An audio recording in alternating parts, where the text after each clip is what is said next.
You could sit in a chair for this next sequence. Okay, I'll give you a couple things you can do. If sitting up with your legs fully extended out makes you fall backwards, like you can't really sit up over your own hips, then you can bend your knees. In some ways, it almost makes it a little more active. And say that doesn't work for you, then just hop into a chair for the next sequence, and then you'll rejoin us when we transition to tabletop. All right, so we're in Dandasana variations. Molly, bring your toes in just a little bit. Yeah. So we're creating some sense of alignment here. Reach your arms to the sky. And we're closing and opening as fast as you can. The hands. Like you're flicking off bad juju. Good, Rena. Good one, Belle. That's it. Flick, flick, flick, flick, flick, flick, flick, flick. Good, that's it, Sid. Flick, flick, flick. It's normal for your wrists to get tired on this.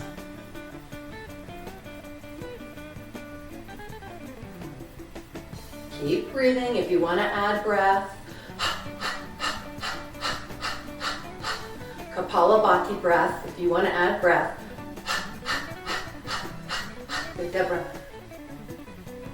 I know. Hang on. I forgot to count, but I'm pretty close. Let's go. 20. Woo! 10, 9, 8, 7, 6, 5, 4, 3, 2, 1. Shake it out. Shake it out. Ooh, good work. Deep breath in. Full breath out. Bend both of your knees. Cross your right in front of your left. If you're in a chair, you're just seated. All right? Bring your hands to your heart. Anjali Mudra. Press your hands. So there's a little bit of intentionality in the hands, a little bit of stimulation for the lymph nodes in your armpits. Now it's just simple. Your hands stay in this position. Take them down towards your belly. Let's call that the inhale. Good, Sandy. And the exhale's back up. Gorgeous, Stephanie. Inhale down. Exhale. This might be my new favorite move of all time. Inhale down. Exhale up.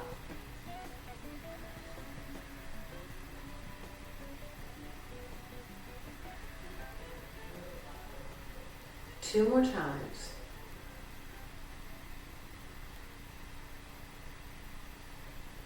Good. Take your left hand, palm open, right arm behind you, easy seated twist. So if you were in a chair, you just twist to the right side of your chair. Just move your hand to the back of your chair. Now, if you are on your fingertips in your right hand, squeeze your fingertips together so they're spread out like a cupcake hand, right? But squeeze them in. Activate the knuckles of your hands so you're not collapsing. And then roll your right shoulder really specifically back as you twist. Right ear, right shoulder. Let's add the neck stretch in. Deep breaths.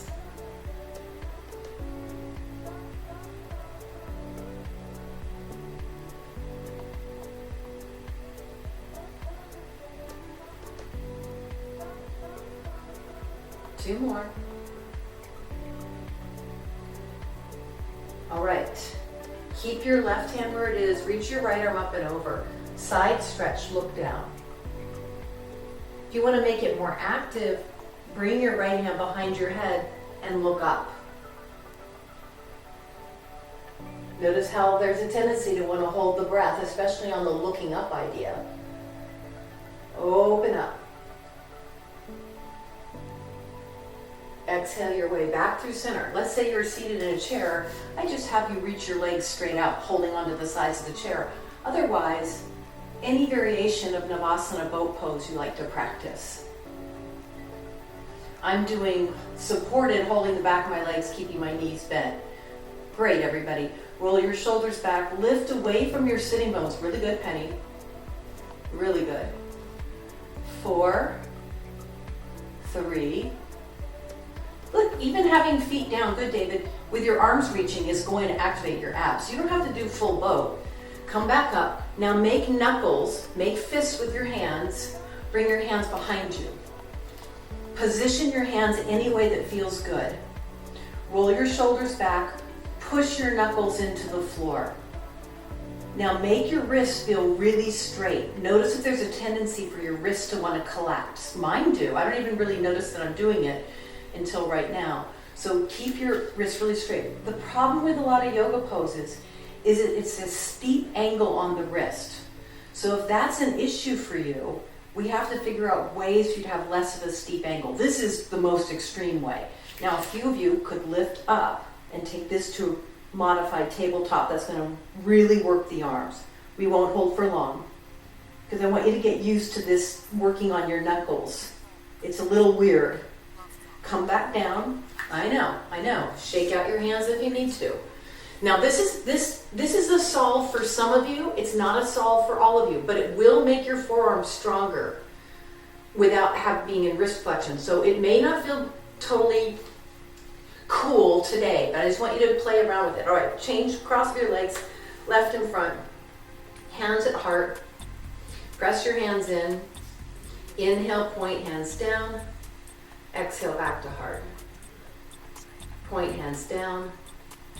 Exhale, back to heart. Keep them connected to your chest the whole time. So you're pressing into your own body, good Rosabelle, the whole time. That's it, everybody. It already feels a little different round 2 to me. Like I can tell my wrists feel a little more opened up, my hands feel a little lighter. And it's 3. And it's 2. 1. Good. Take your right arm up, inhale. Cross your body for the twist. Left fingertips. You're going to use them. You're going to push into the tips, but you're also going to squeeze them to the middle of the palm, almost like you're creating an arch. So there's no arch in your hand. There's an arches in your foot, but not in your hand. Left ear, left shoulder. Now some teachers will tell you there's an arch, so you're imagining that you're creating an arch in the hand.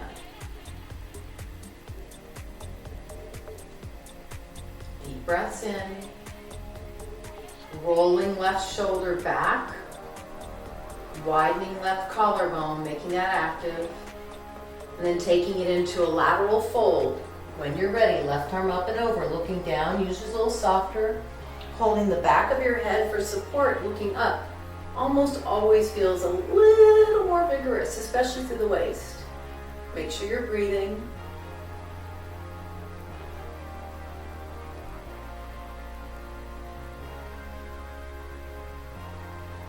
And rising up.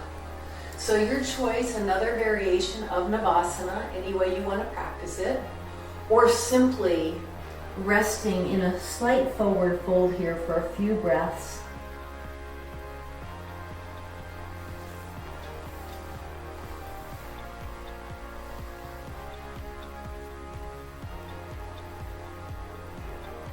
Good. All right. When you're ready, meet me hands and knees.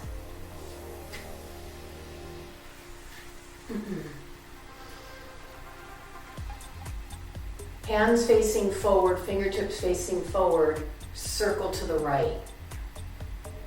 Circle to the right. Now even here, a few of you could be on knuckles and circling.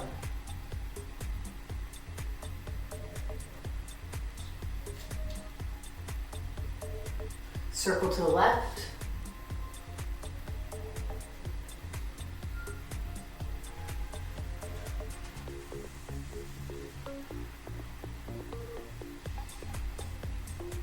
Okay, now flip your fingers the other way, fingers facing you.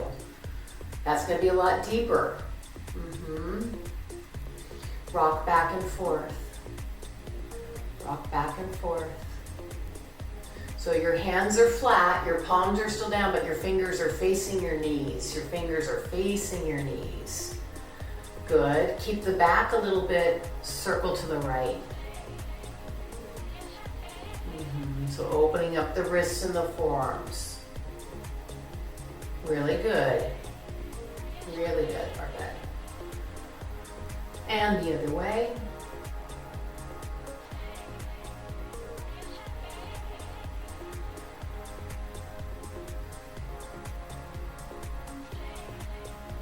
Okay, undo. I'm going to give you a ton of options here. Option A, on your left forearm, rest your forehead, reach your right arm forward.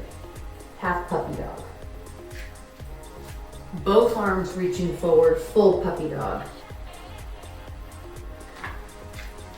Hands, tuck toes, down dog. That would be the third option.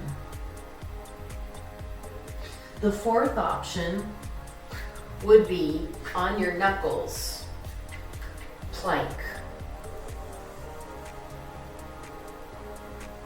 Lift out of your knuckles. Lift your upper back. I'm talking to forearm plank people. Knuckle plank people. Good. Super strong. Those of you in half puppy dog, take the other side. Those of you in knuckle plank, can you transition back to a down dog or is it too hard? Then we all meet back to hands and knees. Those of you in puppy dog second side, take 4 more breaths. Those of you who took that last knuckle sequence, place your hands, exhale, downward facing dog. Where we meet is down dog.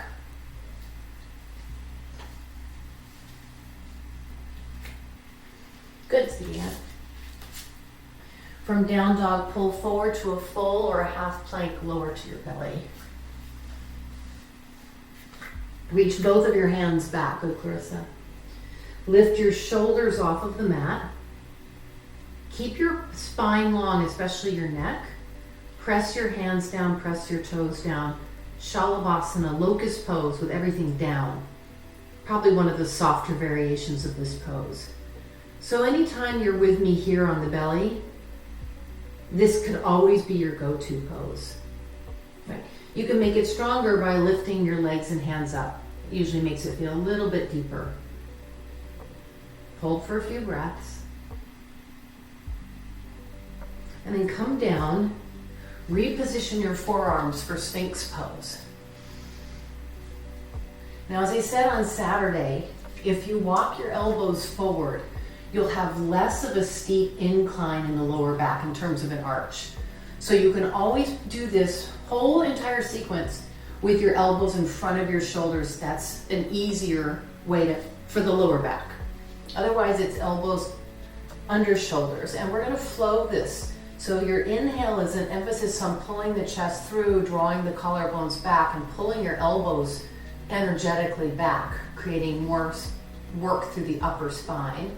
So this would be the Sphinx pose. And then as you exhale, push into your hands, but reach them kind of away from yourself. Drop your head, look towards your navel. This would be our cat pose. Inhale in your own time, take your time. Now remember the idea that I taught you of not moving your head until you have to, I think on Saturday's class? You could apply that here. So head is the last thing to come up as you pull your arms back to find Sphinx. Head is the last thing to come down as you push your arms forward to find cat. And some of you know you can dial this up.